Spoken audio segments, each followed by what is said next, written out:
की बांबर्डा घाटामध्ये ज्याची हत्या करण्यात आली तो पुलगाव शहराचा भारतीय जनता पार्टीचा महामंत्री भरत नागपाल होता आणि हा पूर्वनियोजित कट होता असं म्हणायला हरकत नाही, कारण त्या ठिकाणी याच्यासोबत जे 5-6 लोक गेले आणि स्वतः भरत नागपाल त्या ठिकाणी घाटावर गेला. काहीतरी पैशाविषयाचे त्यांचे वाद असेल, त्याच्याबद्दल मला माहिती नाही.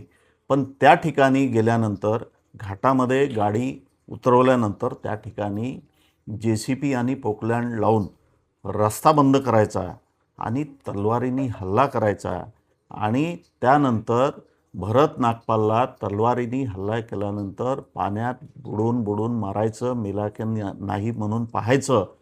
हा अत्यंत वेदना देणारा निर्गुण खून त्या ठिकाणी त्यांनी केलेला आहे.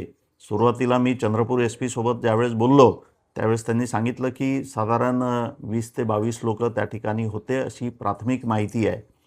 त्यानंतर 2 दिवसांनी संख्या कमी झाली, ती 17वर आली. त्यानंतर पुन्हा संख्या कमी झाली, ती 14वर आली.